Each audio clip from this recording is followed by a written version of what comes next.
Welcome to Performance Talk with your hosts, Yul Gordon and Chris Costa, where professionals discuss the latest news and developments in the profession and all areas that affect sports performance, strength and conditioning, nutrition, recovery, performance, and much more. Listen now to your host and this week's guest, next on Performance Talk. Ladies and gentlemen, welcome back to Performance Talk. My name is Yul Gordon, and I usually ask this question before we come on in the green room, but I'm going to ask Rob to help me pronounce his last name. Schinke would be the North Americanized version of it, but it's Schinke in German. Yeah. Okay. Rob Schinke, I'm not going to make it hard on myself. Tell us a little bit about yourself and what you do now. Sure. I come from a background of being a former elite athlete. My stepfather was my coach. I was an equestrian and a member of the junior and senior national teams for Canada. And then I went on to study sports psychology. So I got my graduate education at Ottawa University in Canada and my PhD at University of Alberta, postdoc at University of Pennsylvania. And then I went on and became a faculty member at a university here in Ontario, Canada called Laurentian University. And I'm now the coordinator of its sports psychology program, but I also work a lot and have worked for 8 consecutive Olympic Games from 1996 through 2021 as a sports psychology consultant. And I'm also the president of the International Society of Sports Psychology and the past president of the Association for Applied Sports Psychology. As we looked at bringing you on as a guest, I seen all of that in sort of our research, and I was like, I don't even know where to start with Rob. Rob, you've had a very interesting and a very what's the word I'm looking for? Eclectic, maybe. Eclectic. Anyway, Okay. career. So let's start with how you got into sports psychology and dig a little deeper into that. I know you brushed over it a little bit in the introduction, but let's go into how and why that was the choice in the beginning. Yeah, I was during the undergraduate studies, I was toying with the concept of going off to law school, and that was a possibility. I just retired from high performance sport and being a major games athlete, and I just wasn't quite sure what I wanted to do. I'd spent so many years being an athlete, and that transition process from being an athlete to a student to a professional away from sport, or away at least from equestrian, was a bit of a process for 4 or 5 years.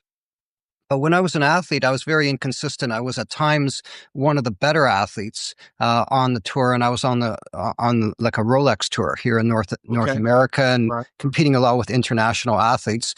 And I was inconsistent, so sometimes I do really well, and sometimes I do really poorly. And the inconsistency I eventually came to realize was my mindset and the way I was approaching my sport and the way I was approaching my life more generally. And that inconsistency.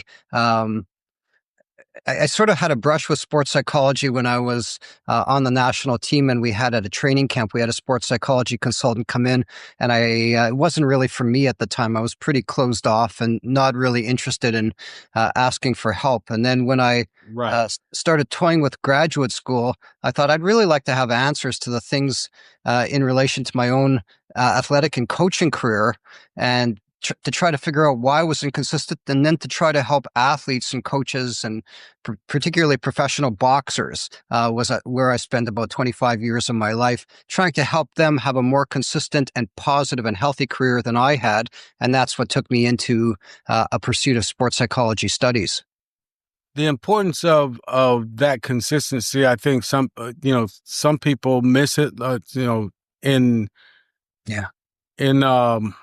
in a way, a lot like you did, a lot like I did as an athlete. You close yourself off, and you call that focus.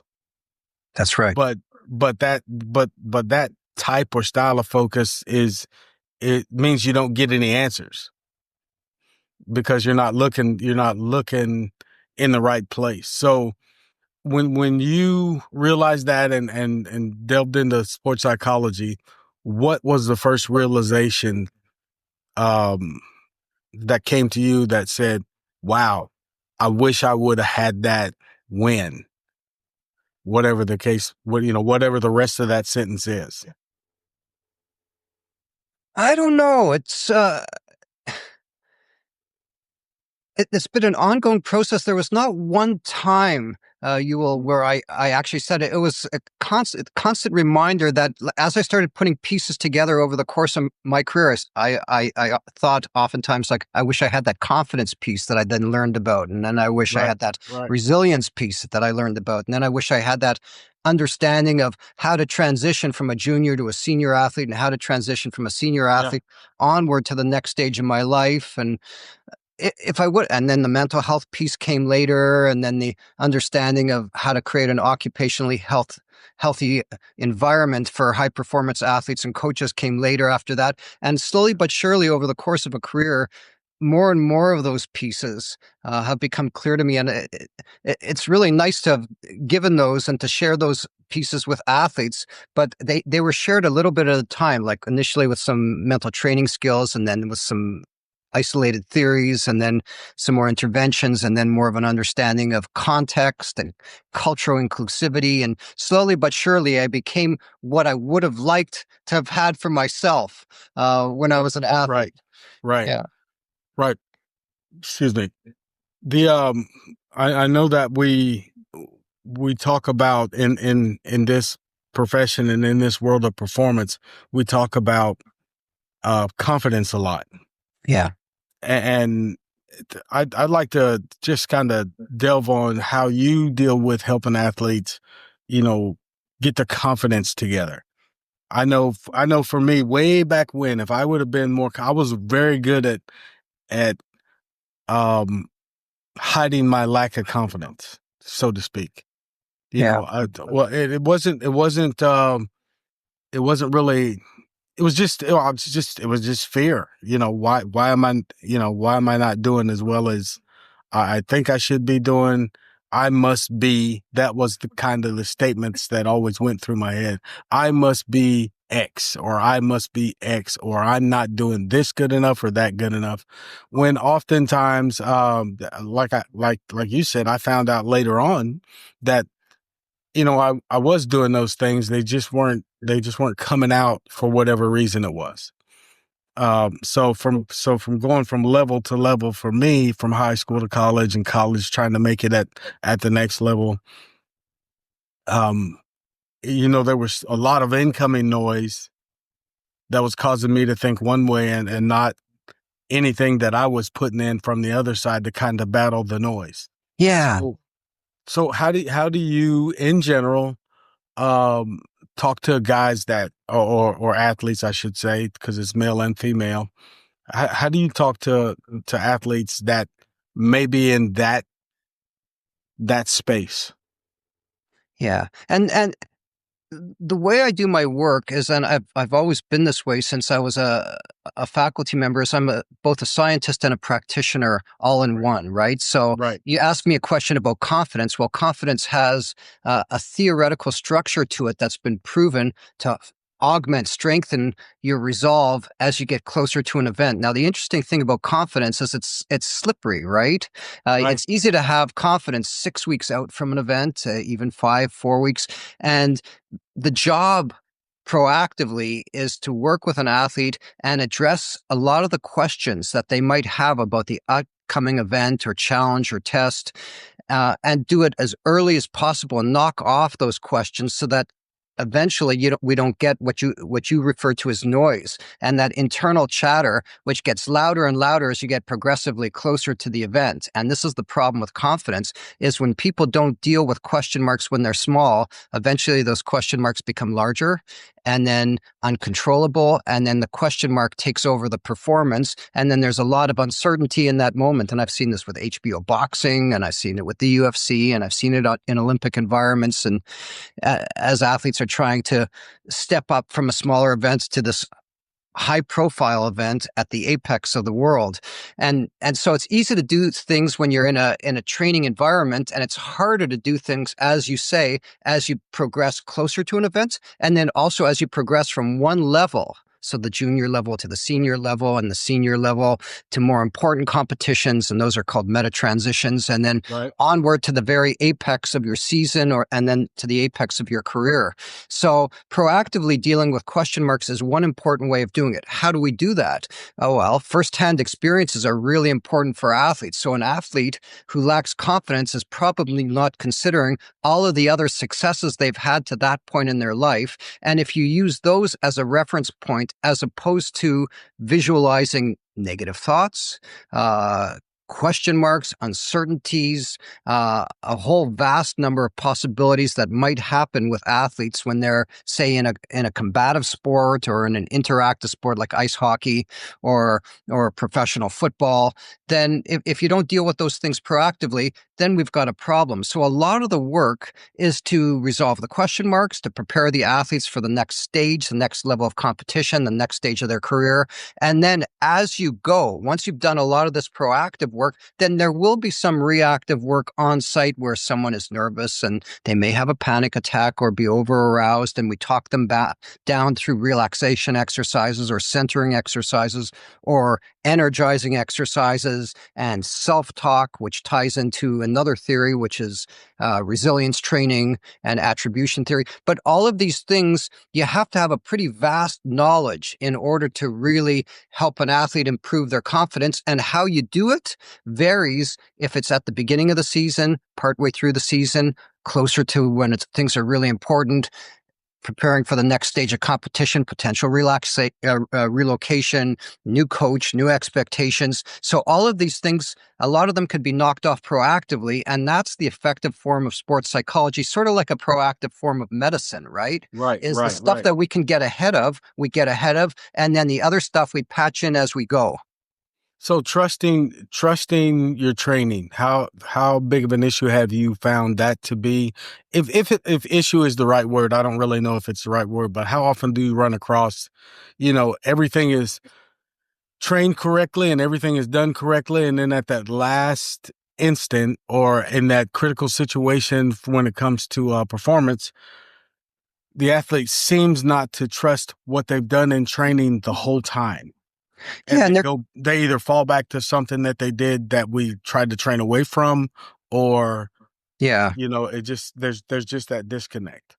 Yeah, there's a couple of avenues to that. One is trusting the training means that you have to have had a really comprehensive training, and not just training in the ideal circumstances, but also challenging circumstances, say with poor calls from officials, and refocusing from that, or getting up after being hit or taking a fall or having a mishap and continuing a routine, whether if it's a gymnast versus a football player who gets hit, or Right. or when things go wrong, and rebounding really quickly. But if we train for all of as many of the imperfections and challenges as possible, and people are comfortable with the uncomfortable, they've got an edge. But it's a matter of how much they're prepared to train and delve into and live in that world of being comfortable with the uncomfortable. And some coaches are particularly good at crafting those environments with their assistant coaches and their analysts and so forth. And some athletes tend to avoid having those uncomfortable moments, and then they find themselves in a competition where it's really uncomfortable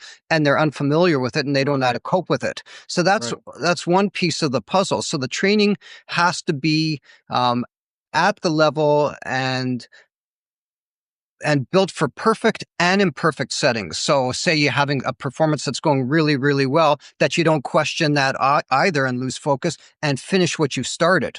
So those sorts of imperfect and perfect training environments are ones that are carved by the leadership of that team, like the coaches and the assistant coaches and the analysts and the specialists. Then there's the question of the athlete who deviates partway through a competition and is really well prepared, but is what we call sort of, or referred to by coaches as a backyard performer. I used to be a coach, so that was the term we used for the backyard performers, right? And sometimes when athletes don't have a good enough understanding of how to work their way through a problem under pressure, sometimes support in that moment from the coach in the corner or the coach on the side of the ice or on the field, and giving them those pathways and suggestions to connect the dots until they could connect them for themselves is a pretty important piece too. Because more athletes are capable of performing at the highest level than really make it. And the reason why is that disconnect between what they're capable of doing and executing it on the day. So sometimes it's going to be in the preparation and lead up. Sometimes the athletes need their hand held a little bit initially, not in order to be codependent, but initially to have those experiences where they could then muddle their way through and come through and see the light at the end of the tunnel. And then eventually they become independently good performers and really self-assured. And then you've got that confidence. But confidence is also something you got to keep working at as you move along in your career and the different stages, because the challenges are different depending on where an athlete is in their career. We really focus on athletes here because they're the hub of the wheel that all the professions in performance work to improve, or that's our focus. But you said so. You made a point there about the coaches being able to interject at the right time when there's an issue, and not to handhold, but to help them through. Talk a little bit about that process and why it's so important. Other than we know that some athletes get stuck sometimes. Yeah, and from the vantage of an earlier question you asked, which was the question about confidence and how slippery it is, and it's oftentimes unobtainable. People know what they're capable of doing, and they can't connect the dots. Working with those challenges in advance was really important. But when we're dealing with the moment, cause and effect, like finding the solution and the pathway to success is so important. Think back to a teacher you might have had when you were writing a test and you were drawing a blank and they start walking you through it. And then you say, I do know that. Oh, and all of a sudden the little bits and pieces of knowledge come back. You connect the dots. Yeah, and that teacher, I'm sure you could think of 2 or 3 really good teachers in elementary and high school or college that were those sorts of people who were more concerned with helping you connect the dots than rendering you a grade. And that's what a really good coach is like.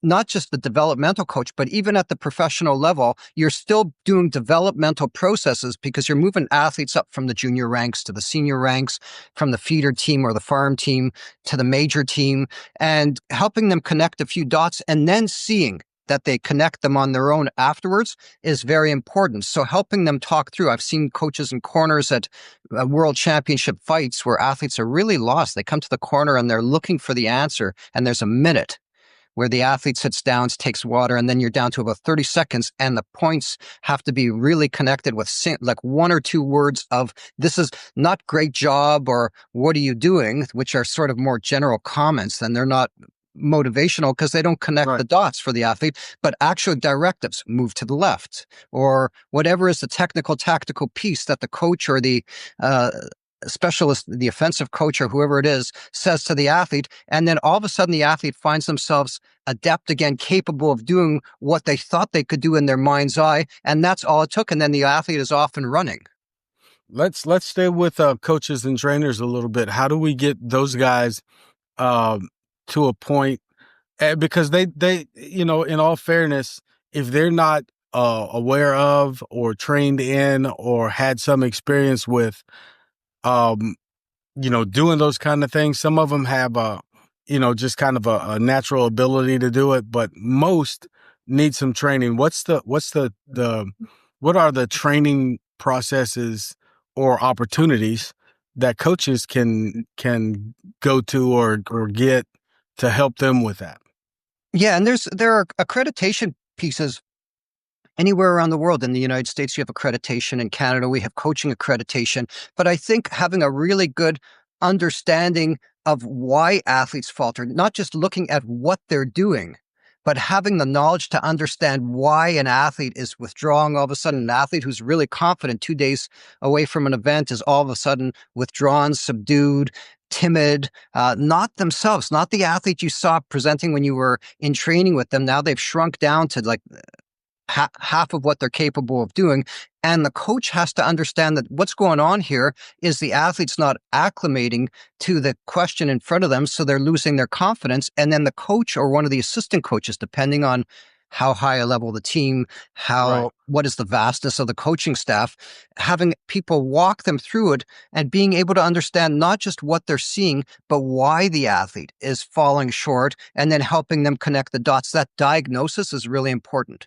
That's one piece of the puzzle. Another piece Okay. of the puzzle for coaches is to understand athletes are always in a transitional process. And I'm writing this new scientific piece now with a colleague from Russia on this very discussion, where we're commenting on the state of athlete transitions at the elite Okay. level in China, and I work a lot now with the Asian population. So I'm involved with Team China and a few other organizations. Is teaching coaches and sports psychologists at the same table, which is what we're doing in some of Yes. these situations, Okay. and working at these are the transitional processes when an athlete comes onto your team. These are some of the challenges. They're going to have a honeymoon period, then they're going to ebb down. That's what you're seeing now, is that sophomore slump in the second year at the end of the first season. And that comes as a consequence of the excitement is diminished. And now the athlete has to get down to the bare essentials, and you have to augment with skills of how they're going to carve out a long-term career.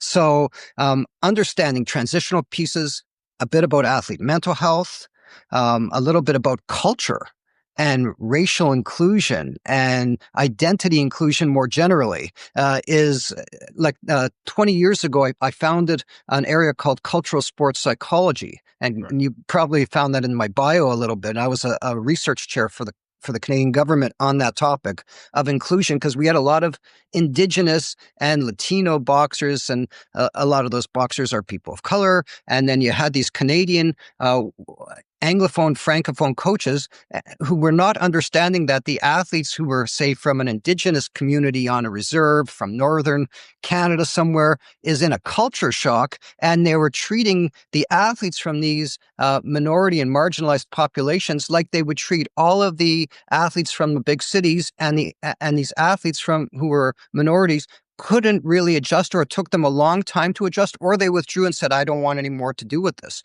And we're seeing that a lot in professional soccer.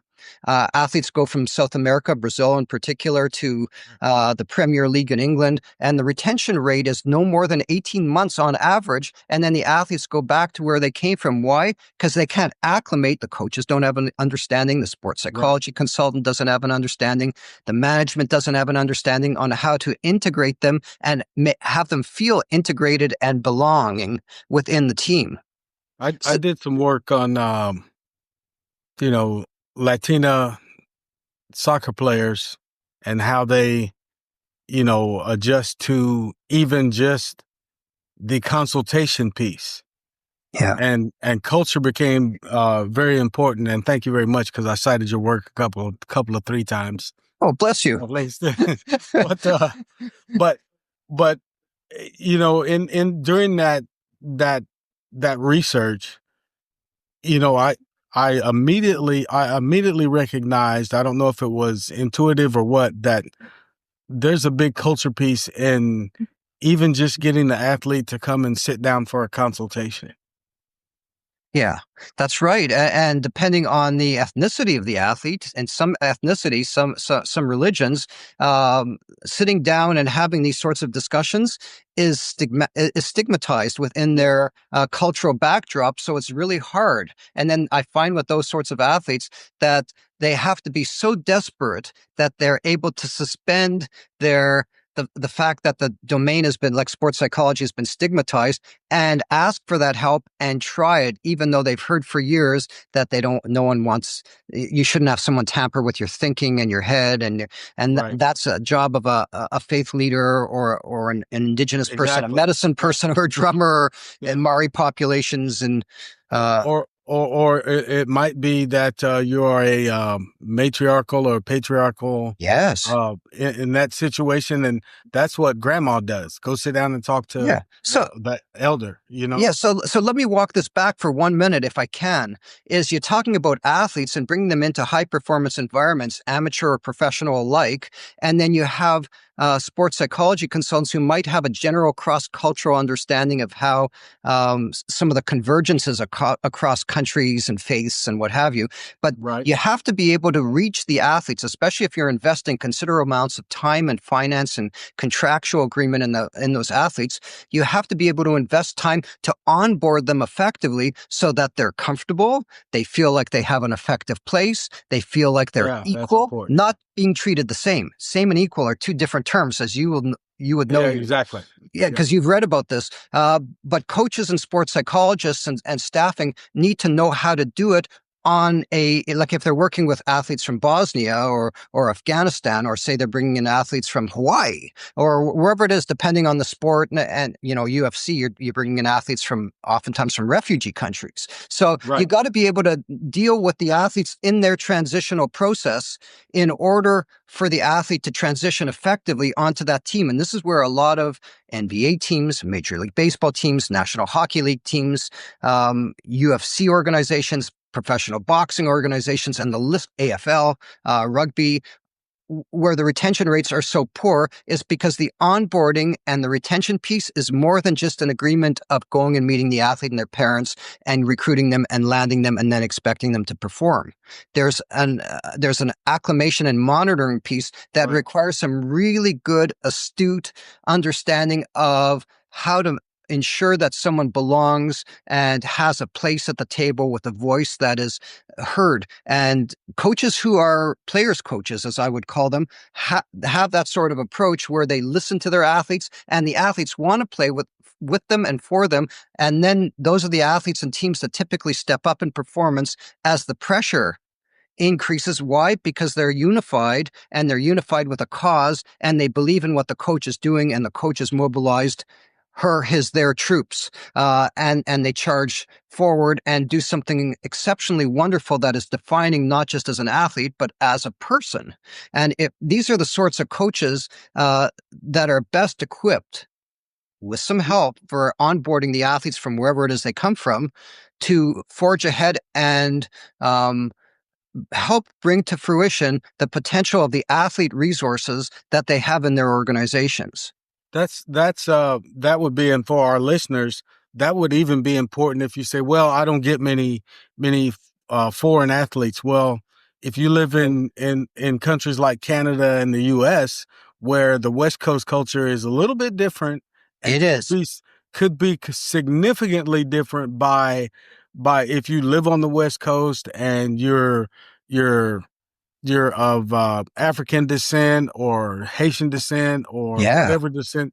It could be completely different than living on the East Coast, or that person living on the East Coast and that person on the West Coast, and you have to know about that because and I know you know this. I'm saying it more for our listeners that if you don't know about it and you can't address it to some degree, getting the trust and building the confidence that we talked about earlier is that much harder. Yes, and it's becoming progressively evident in the NBA, where they're now recruiting from Eastern Europe and from African countries and sometimes Right. from South American countries and even from China. We've got some really good shooters coming now out of those parts of the world. And having those athletes physically is not having them emotionally, spiritually, with a high level of commitment to the organization and what the coach is doing. And that onboarding process is so important. And then you go to Major League Baseball, where there's been oftentimes some symbolic attempts in the clubhouse to have Asian food for Asian athletes, and they think that that's the integration. And it is an important thing to recognize people's language practices or their nutritional practices, but there's also spiritual practices, and they come from different backgrounds. And you're right, even in a country, you get an athlete who is from the West, and it's not just the West. It's some of them are impoverished, and some of them are wealthy, and some of Right. them are educated, and some of them are not, and some of them are straight, and some of them are variations of gay. And you have all of these identity elements that you have to understand the athlete in order to pull out their potential, and that is where the skill set of having not necessarily like you have sports psychologists, but having tactical people behind in the analytics department, and bridging that science to practice is where the rubber is going to meet the road going forward. That's where we're going with sports psychology and coaching and augmenting performance. I think, and to tell me what you think, but I think it's going to be very important in the very near future for coaches to have in their educational kit bag or in their education kit bag um, a little bit more psychological education, so that they understand what we're asking them to do on this show. So when you're onboarding, we're asking you to do these things, and then I know some of my compadres will look at me and go, "Man, what are you talking about?" Yeah. And I'll try to break it down to where I can explain it, but some things you have to sit down and actually learn, so you know where you need to start with an athlete. You don't have to be an expert, but you have to be an expert backup piece, so to speak. And it's not just psychological skills; it's interpersonal connecting, Right. And finding those conduits, those connectors, and the people who could connect. And this is where I've done a lot of my work in the past, particularly in professional sport, and also with athletes coming from a lot of marginalized communities, is helping the coaching staff and the athletes connect on and converge so that they could have a shared understanding. And that's communication, it's empathy. It requires though I'm Canadian, I spent a lot of my life in my early childhood in North Africa. And then I traveled the world to pay for my education. So I was coaching in Costa Rica, and then I was in Manila, and then I was coaching in Singapore and working with Malaysia, and then now working with China and doing all of these, understanding the world around us, and the fact that even things like if someone's from a collective culture, they have a very different way of relating than someone from an individualistic culture. And not everyone from the West, as you point out, from United States or Canada, is an individualist who's only after their own interests. Some people are coming from a Latino, their second generation, third generation background, Haitian American, Haitian Canadian, as you pointed out. I've had boxers from that neck of the world who've gone right to the apex of the sport, but it was always the point of connecting them with the coaches, so the coach would say, aha, this is why the athlete is upset. Okay, now it's not a personal thing. The athlete's not being disrespectful. Now I understand where the athlete's coming from. Let's make the connection, and then the athlete goes forward on to success. I'll go back to working, the little bit of work I did with Latina athletes, and that culture being primarily patriarchal, meaning meaning that dad or grandpa or oldest male made the decisions. Yep.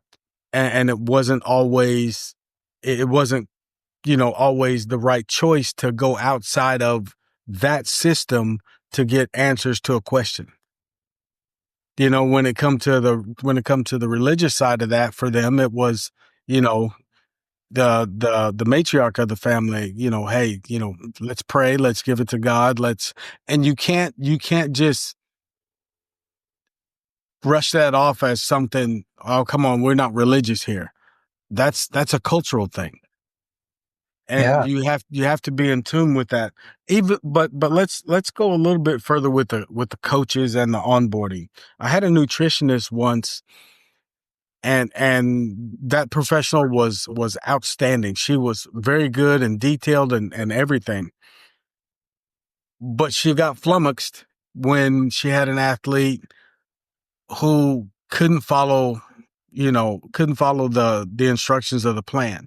Yeah. Well, what was being served in the cafeteria culturally, she was saying, you need to eat breakfast. That's why you're not having these, you're losing energy, blah, blah, blah. Well, they didn't eat biscuits and gravy and that kind of stuff. They didn't eat that kind of stuff for breakfast where he came from.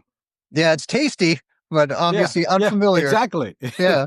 So, he was having problems with, it makes my stomach upset or yada, yada, yada. Yeah. Yeah. And when we finally got it figured out, it was a simple fact that "Hey, what would you like to see for breakfast?"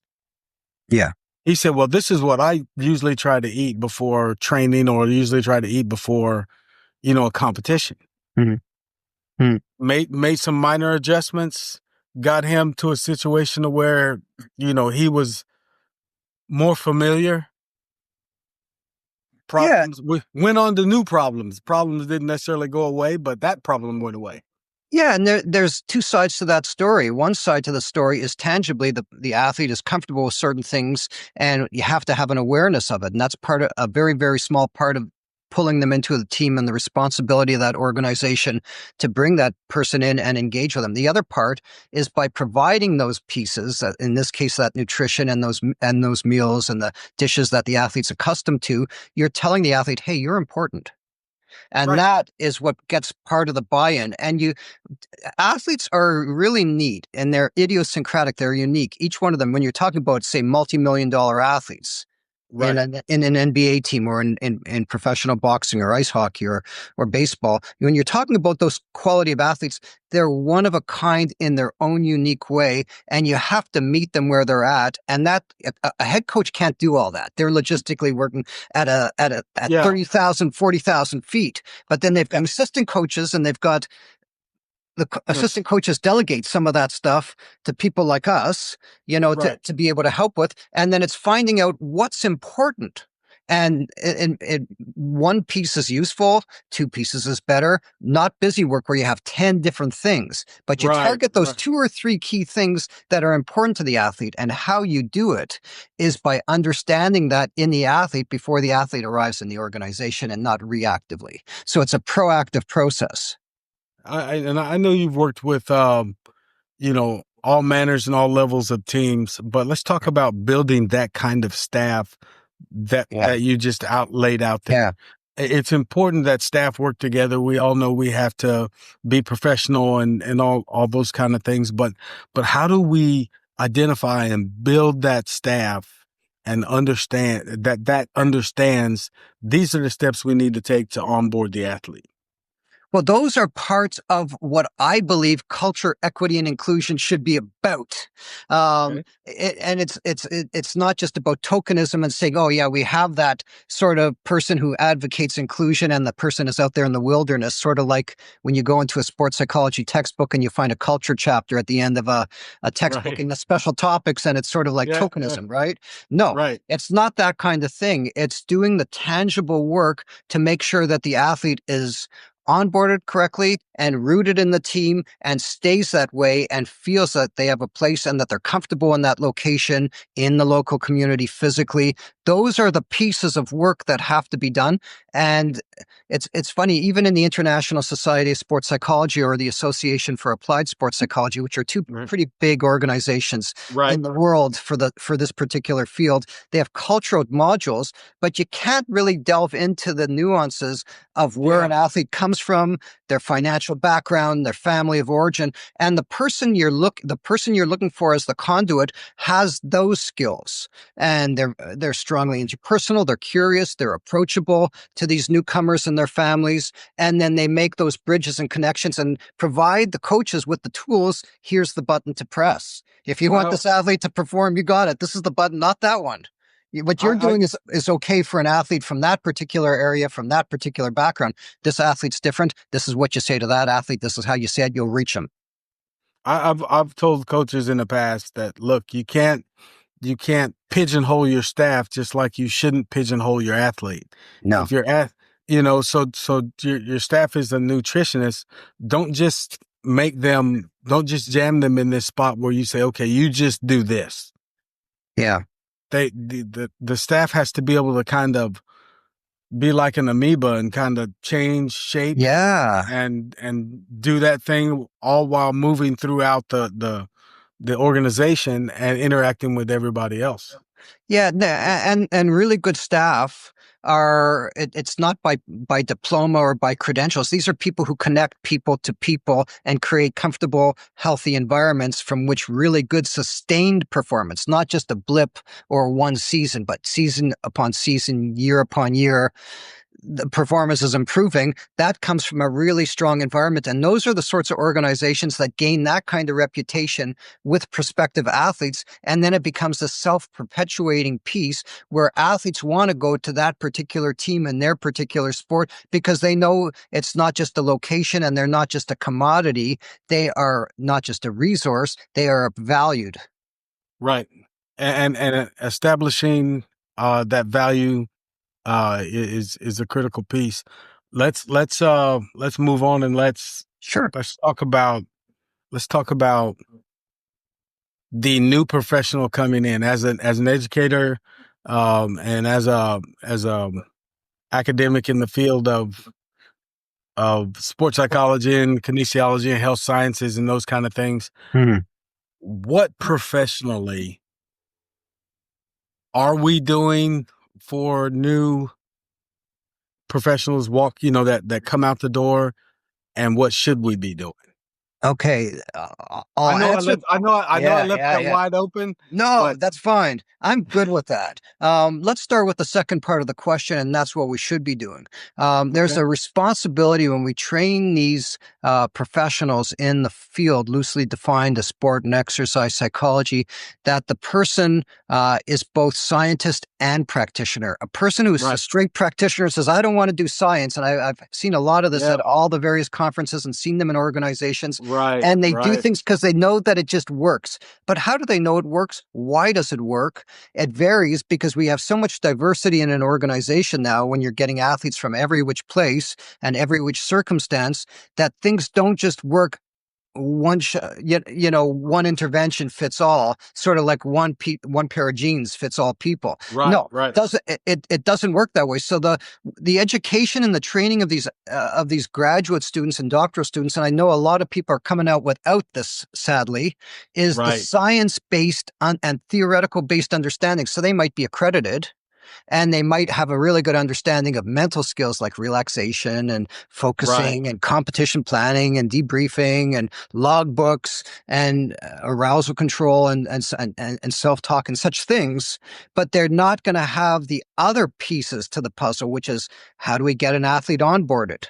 How do we work with inclusion effectively within a culture, not across cultures, because you can't do that any longer. It's not Right. viable. You got to do like an indigenous sports psychology, and there's sports psychology pieces for Haitian athletes that are very meaningful that would not be meaningful for Chinese athletes. Right. So you got to have that sort of inclusion piece, and they've got to be able to publish and do scientific studies. Why?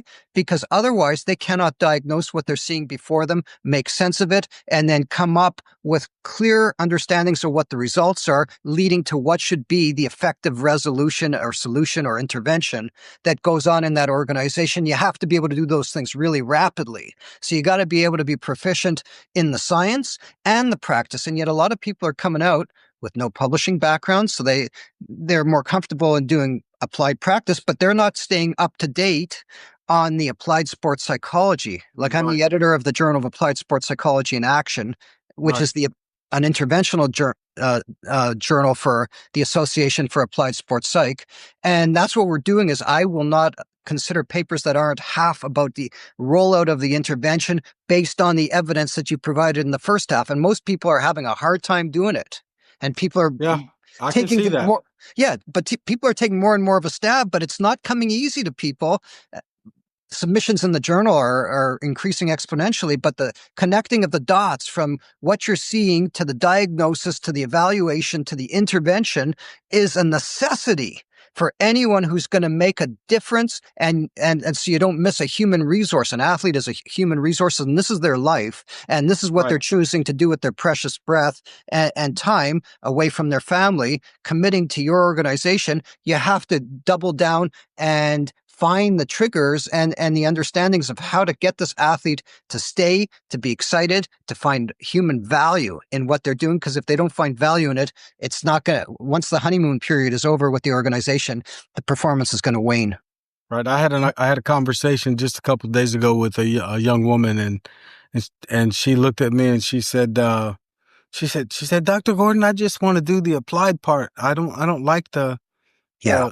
the research part. I said, well, let's talk about that. Yeah. Because if you don't know why we're asking you to do it a certain way, and you don't know all of the subject matter that supports that, the framework for why you do that, and the theory and all that stuff. How do you know what you're doing is working? Ah, And she said, well, maybe I need to rethink that a little bit. And that's all I wanted her to do. I wasn't trying to give her answers. I just wanted her to rethink what she was saying and talking herself into. And I know that's a conversation that a lot of youngsters have when they getting ready to graduate or have just recently graduated. Well, I just want to do this part. yeah. Okay, but consider the whole thing, the whole puzzle, and not just part of the puzzle. It's like this. It's like having a balanced diet. You have to have a balanced series of skills in order to be able to translate the theoretical and the conceptual to the inquired or to doing the science behind it to figure out that you're on the mark for the organization to rolling out an intervention. And you have to be able to understand all of that. And if you don't, that is a shortfall, and that's a shortfall that was caused in part by incorrect mentoring and also a deliberate decision on the student, who then becomes the professional, to really develop a more well-rounded and keen eye. And then the responsibility of a professional is also to stay current, right? So you got to keep reading, and understand where the knowledge is taking us, because things that we knew 500 years ago, we thought the world was flat. Now we Yeah, realize that it's not flat, and you're not going to fall off the edge of it if you right. take You can keep going. You might if you end up in the same place you started, but you if can you keep going. if you take a Disney cruise with your kids like I did last week, it's not going to fall off the edge of the planet, right? Yeah, When you're departing exactly. from Orlando, but they need to have the sort of understanding, and it's not there anymore as much as it used to be. The scientist practitioners are fewer and further between, and people have this shiny look in their eye about working with professional sport and being there, but they're not armed with the whole breadth of how to build confidence. They might take a mental Right. skill and think that that's going to build the confidence, but it's not that simple. Confidence has a lot to it in terms of how far away you are from the event, where you are in your career, are they reliving their personal experiences? Are they watching videos of other people who are like-minded, like stylistically? There is a template of actually how to systematically build, retain strength and resolve in an individual. And there are umpteen theories to do it: grit, resilience, confidence, optimism, attribution theory, all of these motivational theories, and people don't know them, so they're relying on a mental skill, and all it is it's fool's gold if you don't understand the underpinnings of it, because you won't be able to diagnose what exactly is going on and why it's that case in that organization, because challenges don't just happen in the mind, they happen in an environment. Where an Yes. athlete, you take an ice hockey player in one team and they're in a lull and they're not doing well and they're not happy. And then all of a sudden you put them in another team and it's an entirely different player. Right. Right. Him, her, there. The Hey, and immediately let's take that. yeah, They're on one team. They're on one team. They're not doing so hot. They go to the next team, and we automatically say, well, that's because of the culture yeah, of this team. Well, why is this culture better than the culture that athlete came from when the teams are comparable? yeah. You know, Yeah, and there's more to it than that, is that certain exactly. athletes from certain pockets of the world might There match we go. better with one organization's culture versus another. And a coach who's autocratic might fit better with athletes coming from, say, Eastern Europe, who are used to that autocratic background. A person who's Right. democratic and comes from a family where everyone had an equal voice at the table ain't going to like that too much. And they Right. belong better with a player's coach, so it's mapping and matching. And that's the tactics from the analytics department and the segue into reality and decisions and rollout that's ever so important. And then the rollout, once you got the right equipment, the right athletes who match with the right organization, then it becomes easier. But if you have athletes who have values that are juxtaposed with the values of the coach and the organization at this moment, and organizations do change, so they're fluid, Right. but the alignment has to be there. Why is it now?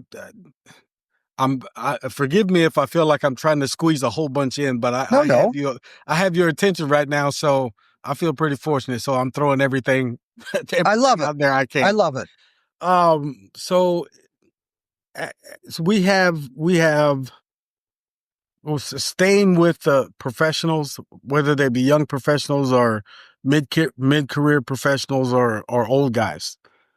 Why is it important to keep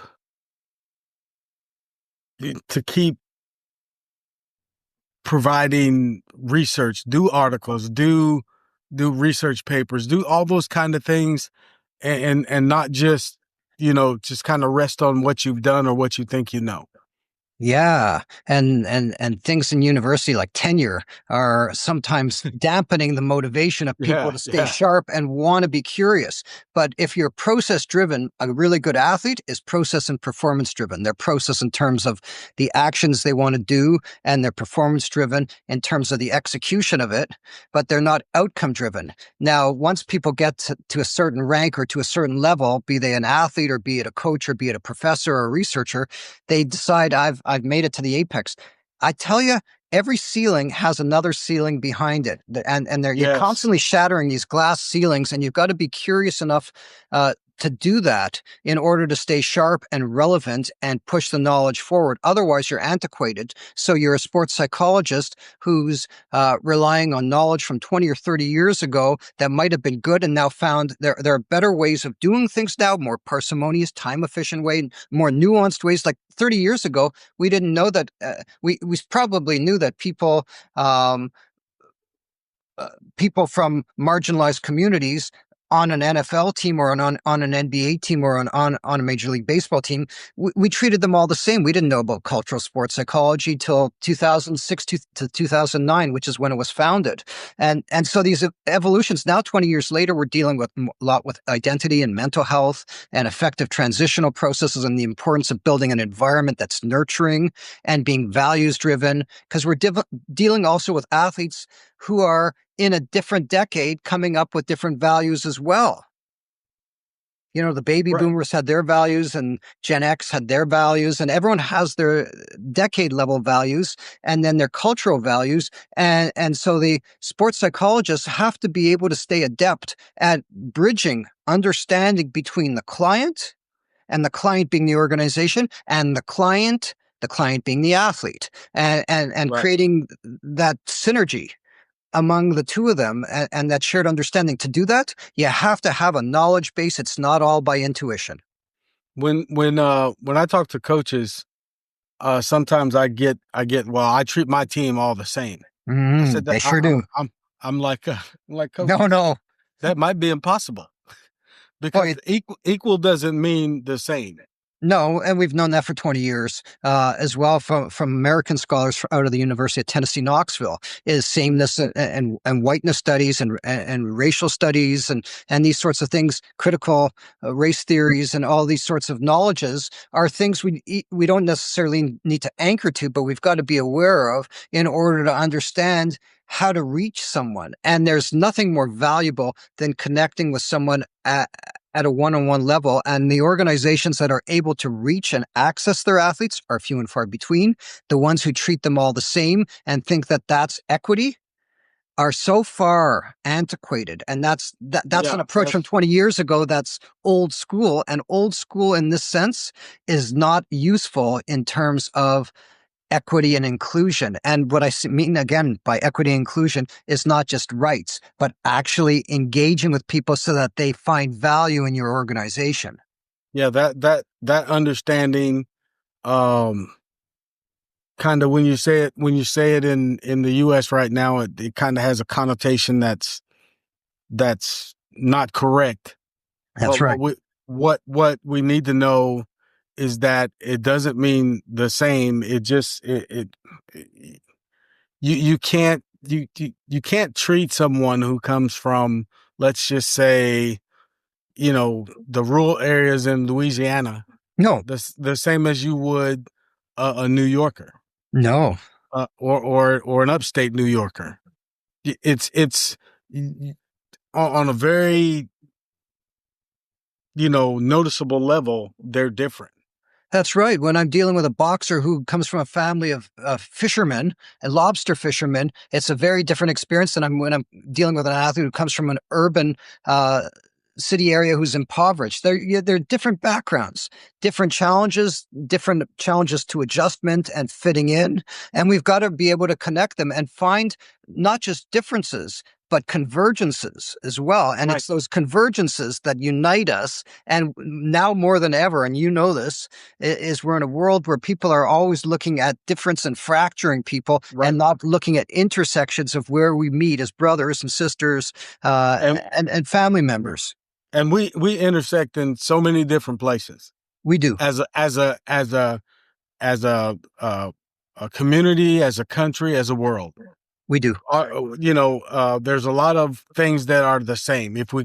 So in our world of sports science, exercise science, exercise psychology, sports psychology, in that world, you can if you just start thinking about it, and this is more for my audiences, because of course I know you know this, but if you just start thinking about it and you go, okay, where are we the same? Wow.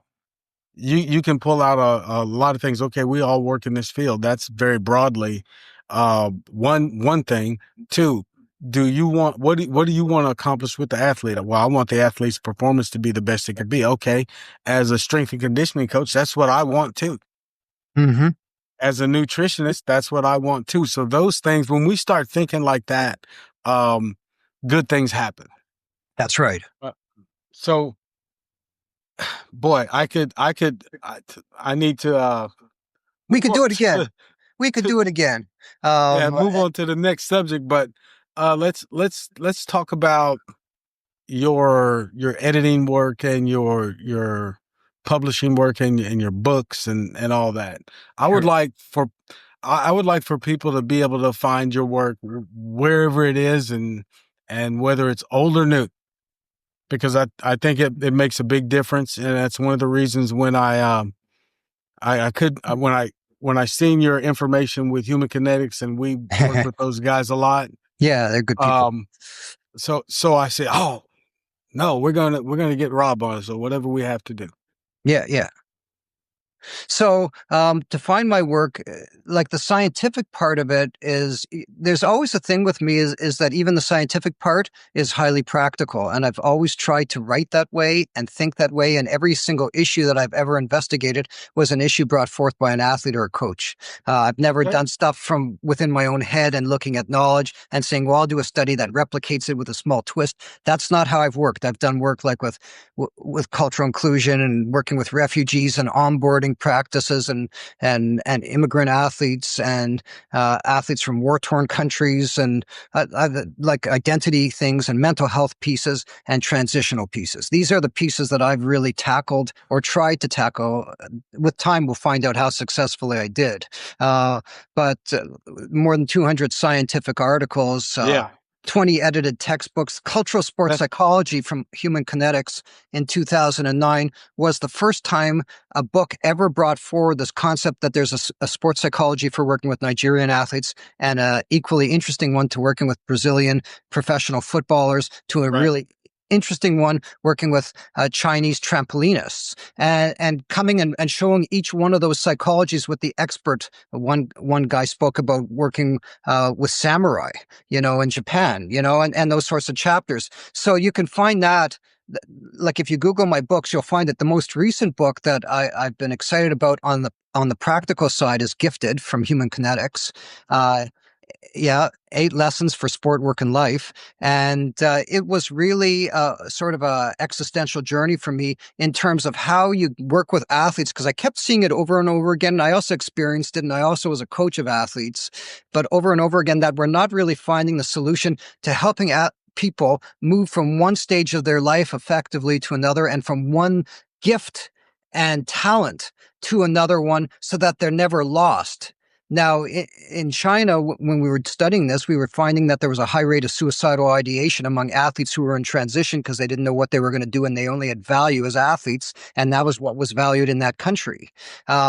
So finding out what that knowledge is really important to me. And so I'm the editor of the International Journal Sport and Exercise Psych. It's one of the leading journals in the field worldwide. I'm the editor of the journal Sports Psychology in Action. It's a science to practice journal written also for coaches and athletes, but it's a scientific journal, and it's picking up popularity, like doubling in submissions every year. It's going crazy. Coaches and athletes really need to go out and get that one. They got to get that. That gifted book is how to effectively transition someone from one stage in their life or one level of performance to the next, and how to be multiple in your identity. So you're not just an athlete, but you also have a family life and you might have a recreation, and finding that blend, not perfect balance, because professional athletes can't do 50 of this and 50% of that, but finding those right blends and how to build those strengths so that when one part of your life, say the athletic career, is over, it's a smooth transition to that next stage, or when one part of your career as an employer or an educator or researcher is over, to the next stage of their life. At the same time, I've got recently we launched the Academy of Science in Sports Psychology, and I edited the first compilation on athlete mental health.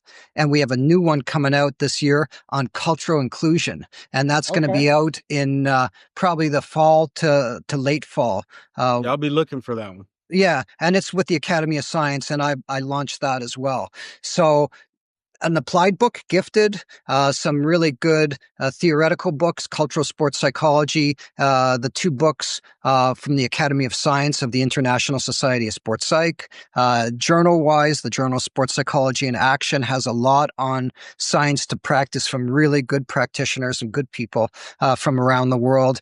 The International Journal of Sport and Exercise Psychology has the cutting-edge leading science to practice work, and a lot of those position stands on how to deal with mental health, career transitions, fostering occupational health and safety, cultural inclusion, sport as a social mission, sport for development kind of stuff.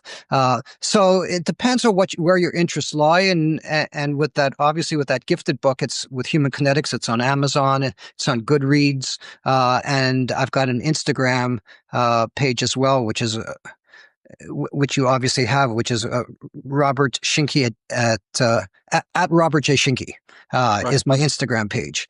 So there you go. That's you can if I just say this very respectfully, but you can find him everywhere. You can't get rid of me, right? I'm like a pesky mosquito. Yeah, just type the name in. But one of the things, one final thought on this statement, and I've used it before, and I've had some people say, "Coach, I don't know what you mean," or "Coach, that didn't make sense to me." But I start off a lot of times with, especially with younger athletes, this is what you do, what you enjoy doing. This is what you do. It's not who you are.